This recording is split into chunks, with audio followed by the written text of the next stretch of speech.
Hi there, everyone. This is Wednesday, the 29th of April. I'm Pastor Charlie here with your midweek message. I actually can't believe that it is the end of April already. I mean, compared to March, which seemed to last for about 3 centuries, April seems to have gone actually pretty quickly. I'm glad that we are at the end of this month and looking at a brand new month ahead of us in a couple of days.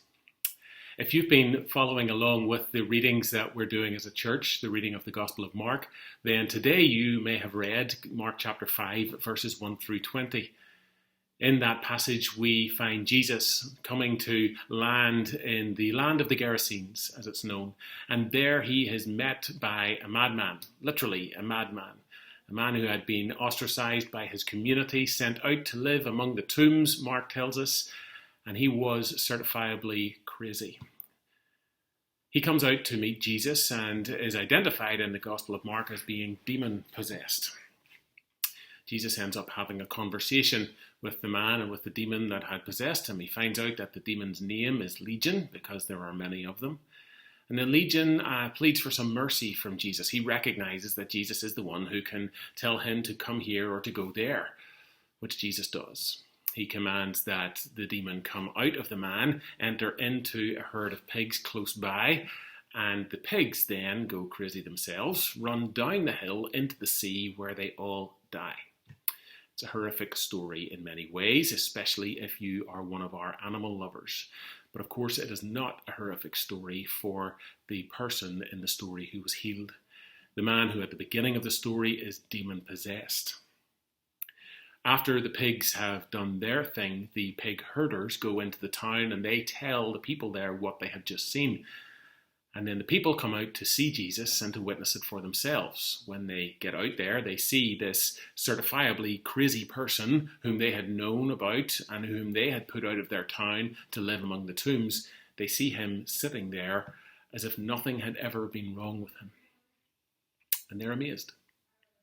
Jesus then gets up to move on and to leave the situation, and the man asks if he can come with Jesus. And Jesus refuses him and says, no, instead, you are to go to your town and you are to tell people there what God has done for you, of the mercy that he has shown you. Those were the words in this reading that grabbed my attention today, because I started to wonder, if Jesus was to command me to do that, what are the things that I would tell the people who would listen? What are the things that God has done for me? What is the mercy that he has shown me? As I read those words, I opened up my journal and I started to write down some of the ways in which God has been good to me in my life, some of the ways that I recognize God has showered God's mercy upon me. And as you might imagine, it's quite staggering when you start to list them. I invite you to have a go at doing that exercise yourself. It certainly was meaningful for me. I guarantee that it'll probably be meaningful for you too. One of the things that I've noticed this week in our staff meeting on Monday, and a meeting with some of our leaders last night, some email conversations I'm having, is that the longer this season of coronavirus goes on, the more old it's getting, the more tiresome it is becoming. The harder it is for us to sort of perk up and say, yeah, I'm fine, everything's okay. And certainly as I've listened to some of my friends and colleagues this week, I notice that that's a theme coming around. It's maybe more important than ever before that we do that exercise of sitting down and remembering how good God has been to us and how merciful God has been to us. How good God is to us in the midst of this season, how merciful God continues to be. Because friends, whenever our lives are turned upside down and inside out, like they have been in recent days and weeks, it's very easy for us to focus on how lives have been turned upside down and to forget that God is actually with us and will actually lead us as we take his hand and walk through this with him. I know I needed that reminder today, and I know in the conversations that I've had this week that some other folks will have needed that reminder too.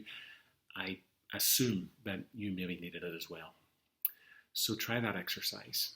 Try sitting down to remember the mercies that God has showered upon you, the goodness that God has given to you and has poured out upon your life.